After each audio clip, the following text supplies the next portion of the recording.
Obrigado, presidente Collor. Agradeço essa oportunidade de colocar uma proposta de solução que tem como resumo o nome de desenvolvimento sinergético, né? Então, partindo praticamente da pergunta do nobre senador, a questão o foco desse meu trabalho está mais voltado para a solução, propostas de soluções, em cima de uma abordagem de tudo que o doutor Altino acabou de colocar, em termos de constatação do que já foi feito no Brasil nos últimos praticamente 100 anos de história, principalmente da matriz energética com base hídrica. Okay? Então, esta tentativa de dar um enfoque sistêmico a tudo que foi dito agora pelo doutor Altino é uma proposta de busca de soluções sistêmicas que venham a atender o problema de logística, problema de energia, de geração, transmissão e distribuição. O nome de desenvolvimento sinergético ele não entra em conflito com o que está em moda, né, no mundo, que é o desenvolvimento sustentável, tá? Esse desenvolvimento sinergético vem agregar valor de uma forma mais objetiva e pragmática em termos de se conseguir resultados práticos dentro do setor energético propriamente dito, e aí envolvendo toda a área elétrica e de combustíveis, e, obviamente, o impacto econômico que qualquer movimento em energias normalmente vai afetar a economia diretamente. Então, a proposta de desenvolvimento sinergético nasce dentro dessa visão sistêmica. O termo sinergético, para alguns, principalmente os que estão em casa assistindo e não têm um nível de formação suficiente para entender, nós usamos isso diariamente em nossas vidas, né? A questão sinergética é a maneira que você consegue dar um valor maior à soma das parcelas de um determinado processo qualquer de solução de problema. Isso simplificando, ou seja, juntam-se 2 ou 3 pessoas, o resultado de um trabalho de 3 a 4 a 5 pessoas tem que ser maior do que simplesmente a soma de cada uma trabalhando individualmente. Então, o que nós vamos propor daqui para frente, em termos genéricos, não tem nenhuma novidade física, nenhuma modalidade nova de abordagem que possa criar uma preocupação da sua viabilidade, tanto técnica como econômica, presidente. Então, apesar do termo ser bastante assim, de cunho técnico, ele não traz nenhuma ruptura com o que já existe no sistema e seria muito bem absorvível por tudo que já está aí em prática, tanto pela indústria como pelo comércio e o modo de vida das pessoas. Então, uma sugestão de práticas operacionais pela indústria, pelo comércio e pela própria natureza humana. Eu vou pedir licença para começar a abordagem praticamente pela conclusão do trabalho. Como eu resolvi. Nós temos aqui hoje uma matriz energética, doutor Altino, com todos os seus problemas, que vai desde a logística até a parte de geração de combustíveis e geração de energia elétrica de todas as formas todas as fontes primárias, ok? Então, o modelo atual está aqui nesse resumo. O desenvolvimento sinergético se propõe a entrar exatamente onde o modelo atual não está dando conta de resolver, né? E hoje nós temos, literalmente em termos de Brasil, a grande discussão é o custo Brasil.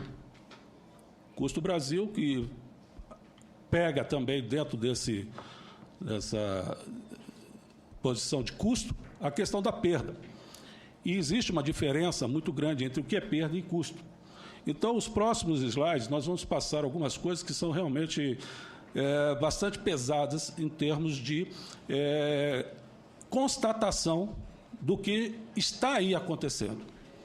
Eu vou passar por essa parte técnica de uma maneira bastante rápida, porque o trabalho nosso é mais conceitual do que necessariamente uma discussão técnica, e fico à disposição do Dr. Altino e demais para discutir isso em outros fóruns, mais objetivamente na questão técnica. Então, o primeiro passo na nossa abordagem, no desenvolvimento sinergético, seria criar 2 condições, uma de infraestrutura e uma de impacto econômico. A infraestrutura hoje vigente já tem as suas consequências bastante analisadas por essa comissão, então não vale a pena ficar voltando no que está acontecendo em termos de energia elétrica, combustíveis e assim por diante.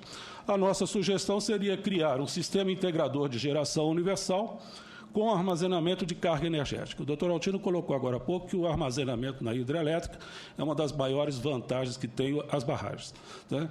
Só que, pela nossa proposta, o conceito de infraestrutura ele envolve todas as formas de geração e armazenamento de energia. Ocorre que tudo no mundo hoje é um tipo de armazenador de energia. Então, ficar sempre fazendo um planejamento em cima de barragem ou hidrelétrica não necessariamente está explorando todas as outras formas de armazenamento de energias e com a disponibilidade de ser tratado ou gerenciada com muito mais agilidade do que o gerenciamento do armazenamento elétrico. Então, esse sistema integrador de geração universal, ou seja, qualquer tipo de gerador de energia, no caso elétrica, tá, que é o nosso principal assunto hoje, e é o que realmente pesa no custo Brasil, a questão do custo energético e não necessariamente o custo financeiro. Tá? Nós temos qualquer forma de gerador de energia, carvão, óleo, diesel, hidrelétrico, PCH, fonte fotovoltaica, não importa como se gera energia, e hoje a tecnologia está muito presente nos geradores de energias, que tem coisa nova, importantíssima, que deve ser analisado num conceito de rede de integração, ou seja, eu posso colocar todos os resultados num único modelo de rede. O armazenamento ele passa a ser uma coisa gerenciável, passa a ser uma parte do sistema que você pode literalmente fazer a gestão técnica do despacho da energia armazenada, sem as limitações do caso das barragens nas hidrelétricas. Então, essa é a parte do conceito de infraestrutura. Eu vou voltar já detalhar o que seria isso, esse sistema, e o impacto econômico desse sistema de geração. Ou seja, no momento que eu consigo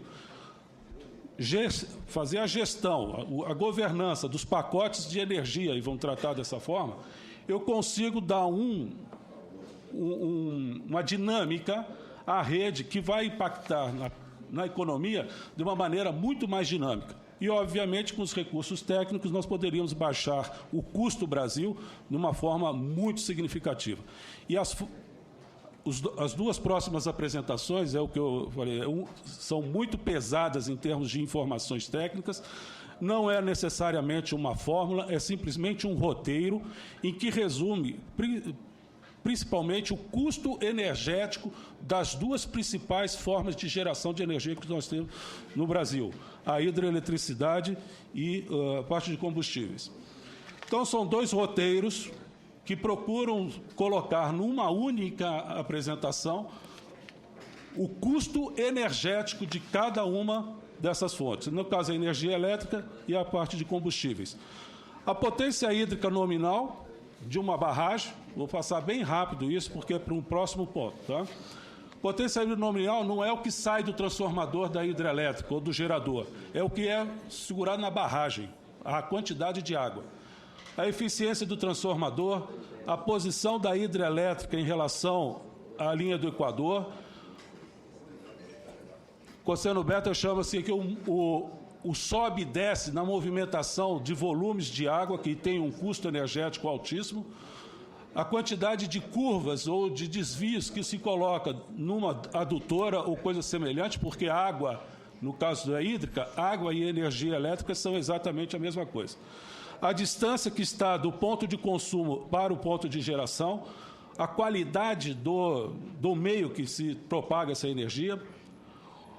Aqui é uma relação direta com o custo Brasil, que é o quanto se gasta para produzir alguma coisa no Brasil, o volume de água, a velocidade da água turbinada, a massa de água na represa, na barragem, como o doutor Altino colocou, vantagens e desvantagens, a área perdida em todo o percurso, tanto das linhas de transmissões, como nos lagos das barragens, que chegam a 4.000 e poucos quilômetros quadrados, o furto ou o desvio de energia e a perda patrimonial dentro do sistema. Isso analisado como perdas energéticas ou custo energético vai nos deixar uma potência disponível na tomada num valor que precisa ser calculado e é muito acima do que normalmente a gente escuta quando se fala que é 12%, 14%, 17% da potência nominal da transmissão. Então, isso é a abordagem da matriz elétrica, da energia elétrica, e dos combustíveis nós teríamos os mesmos problemas, aqui envolvendo toda a parte de logística, presidente. Tá? Nós temos o barril equivalente de petróleo, a qualidade das vias de transporte, ou seja, quanto pior a estrada, pior vai ser o resultado útil para a geração de riqueza, pelo total da energia originária, vai chegar muito pouco. A mesma coisa, o sobe e desce por conta de erros de logística e os desvios por conta de qualquer problema no sistema de transporte. A distância, obviamente, onera energeticamente toda a parte, o resultado útil da energia originária. Aqui é a quantidade de para e anda de qualquer tipo de transporte. Então, à medida que você para um trem, você para um caminhão de 30, 40, 50 toneladas de transporte, para você retomar essa velocidade, existe uma perda que responde a essa fórmula aqui. Essa relação, aqui não é fórmula, é uma relação. Os técnicos depois ficam à disposição para discutir isso em detalhes. A área perdida também por conta de ineficiência de logística, os erros e os desvios no processo e a perda patrimonial também. Então, tudo isso daqui, nós estamos representando aqui praticamente 90% de toda a matriz energética brasileira. E, em se tratando de custo Brasil e perdas do sistema, nós já temos, presidente, a quantificação disso e o resultado na economia do que existe de problema e aqui uma relação de variáveis para que a gente possa colocar isso num roteiro de tomada de decisões. Então, sem gastar muito tempo nessa parte, vamos passar. Aqui é só o descritivo de cada uma daquelas variáveis, que já falei praticamente de todas elas. Bom, então, o que nós poderíamos propor como solução? A solução passa por um sistema de valoração de todas as partes de geração, e aí já puxando a logística também, porque no momento que você começa a economizar energia por conta da melhoria de todas as formas de transporte, obviamente você vai ter uma recuperação da energia primária, seja de qual fonte for. Então, a proposta de solução para a matriz energética como um todo passa pelo sistema de integração de geração universal. Aqui é um desenho artístico, não é um desenho técnico, obviamente, que a palestra não é técnica. A ideia principal está na microgeração de energia. Microgeração, que são essas máquinas, que pode ser fotovoltaica, eólica, e em nível residencial não comercial, ok? No momento que você começa a colocar um equipamento que seja capaz de integrar essas microgerações e armazenar a energia aqui por um determinado período de tempo para gestão, doutor Altino, não é um armazenamento por 6, 12 meses, certo? Aqui nós estamos falando de horas ou dias, suficiente para que seja feita uma gestão do tráfego do pacote energético. Então, essa microgeração em âmbito residencial, aqui no âmbito condomínio local, né, de um condomínio residencial, ela vai se integrando e somando na rede básica, conhecida como a nossa rede elétrica, a nossa matriz elétrica, tá? Sistema Interligado Nacional. Este conceito está dentro do que hoje se discute muito, inclusive nessa comissão já ouvi várias vezes, a rede inteligente, ou Smart Grid, né? É o top em termos de inteligência para que se faça a gestão, a governança das disponibilidades energéticas. Bom, uma vez que eu consiga realmente armazenar o pacote de 3 a 6 horas, que é o principal problema da rede atual elétrica, principalmente, que são os horários de pico, né, o horário de ponta, eu armazeno durante a madrugada e durante o dia, tem umas pequenas vagas na curva de carga e despacho no horário de ponta ou no horário de pico, que normalmente é das 6 até as 9 da noite, 10 horas da noite, depende da região. Com isso, o que sobra eu posso mandar para um equipamento na concessionária que faz a gestão em larga escala, em nível público, né, dentro do domínio das concessionárias. Com isso, você está integrando uma microgeração local com um sistema convencional de geração de larga escala, que são as concessionárias de energias e as hidrelétricas já existentes. Quando você consegue essa integração, começa a se tirar uma série de vantagens. Tá? Uma delas é você conseguir despachar os pacotes de energia entre esses agentes. Então, você tem, né, os senhores vão ter uma capacidade de gestão do pacote de energético, de forma que não importa se ele venha de uma térmica fóssil, de uma solar, de uma PCH, né, até mesmo de uma nuclear aqui embaixo, ele estando disponibilizado em pacotes de energia, eu posso fazer o despacho entre os agentes, aqui no caso os armazenadores físicos, tá? São equipamentos grandes. Um equipamento desse aqui, praticamente, ele toma o espaço de uma pequena hidrelétrica. Tá?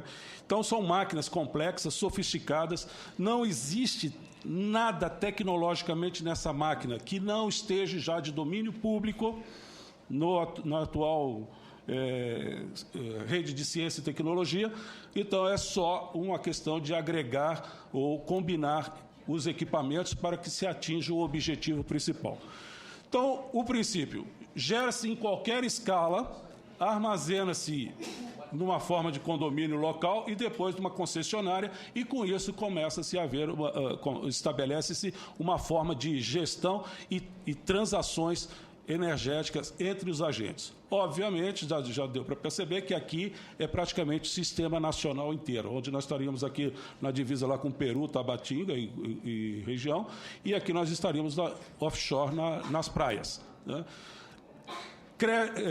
Seria necessário um backbone, que são as linhas de transmissão de alta potência, que nós já temos hoje, basta colocar essa técnica em cima do que já existe, não precisa se desenvolver uma nova forma de transmissão de energia. Pode melhorar? Pode, mas o que já existe pode ser usado.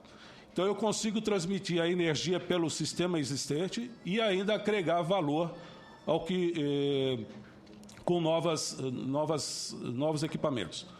Bom, uma vez que essa transmissão de energia vem de Tabatinga, chega até o mar, nós teríamos uma disponibilidade energética por microgerações e gerações distribuídas, né, geração distribuída de qualquer fonte, cana-de-açúcar, né, PCHs, nós conseguimos criar uma condição de que esta disponibilidade energética ela pode atingir a cadeia de combustíveis. De que forma? O excesso de energia pode ser gerado hidrogênio. E aí já começa um novo estudo que nós deixaremos para os técnicos depois, porque já é muito além do que nós estamos tratando nesse momento. Então, em síntese, nós teremos condições de gestão, de governança de todas as formas de geração de energia, desde o carvão mineral, hidrelétrica, dentro de uma nova concepção, uma concepção agregadora de valor ao que já existe dentro do conceito de rede inteligente, doutor Altiero. Então, essa proposta aqui como circuito integrador de geração, e o sistema é quando se coloca o software que faz a gestão da rede a esse ponto. Foi bastante rápido. Essa daqui é um resumo daquilo quando eu trato numa aplicação prática de uma topologia de rede capaz de garantir a segurança energética de qualquer município, conhecido como eletroanel. Tá?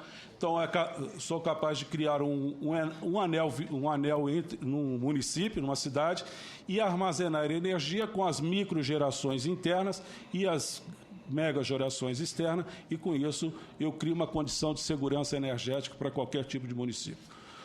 No caso de Brasília, essa é uma proposta que já está em curso. Nós teríamos aqui o plano piloto com um eletroanel né, tendo várias formas de gerações internas no plano piloto. Qualquer telhado dos blocos pode ser um gerador de energia fotovoltaica e vai agregando energia ao sistema e repotencializando o eletroanel. E o que faltar, ele busca em Samambaia, que é a principal estação aqui de São Paulo, de Brasília. E fecha, só para concluir, então, aqui tem o eletroanel maior que pega os satélites. O impacto econômico disso... Depois para as perguntas. Muito obrigado a Vossas Excelências. Esse é o recado.